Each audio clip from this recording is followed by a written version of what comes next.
Adanya video viral yang menyatakan gaji petugas KPPS Rp1.100.000 per hari dibantah oleh KPU Banyuasin yang menyampaikan jika gaji dengan nominal tersebut selama 1 bulan kerja.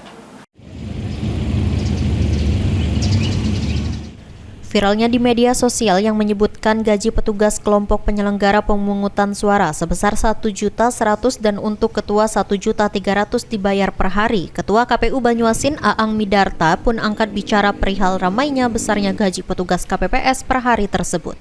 Menurutnya besaran gaji petugas KPPS bukanlah dihitung per hari, melainkan nominal tersebut untuk masa kerja KPPS selama 1 bulan.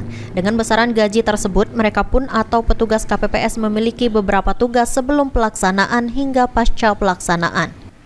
Aang juga menjelaskan gaji petugas KPPS itu terhitung setelah mereka dilantik sampai selesainya proses pekerjaan di TPS. Baru petugas KPPS menerima gaji yang telah ditentukan. Pada dasarnya itu bukan gaji sehari, tapi itu gaji 1 bulan. Terhitung sejak mereka dilantik sampai dengan pasca hari H, kemungkinan sampai dengan tanggal 16 Februari. Setelah itu baru mereka menerima gaji yang mana anggota tadi Rp1.100.000 dan ketua Rp1.300.000. Jadi memang sesuai pasca dilantik sampai selesai dari pekerjaan dari pemilu itu sendiri. Benar, ya.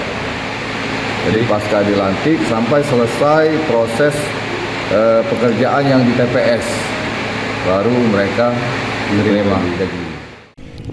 Tugas tersebut seperti mengikuti bimbingan teknis, pemungutan dan perhitungan suara dan perekapan suara, kemudian membuat undangan pemilih dan mengedarkan kepada pemilih di wilayah TPS masing-masing, serta membuat TPS atau tempat pemungutan suara menerima logistik pemilu dari panitia pemungutan suara.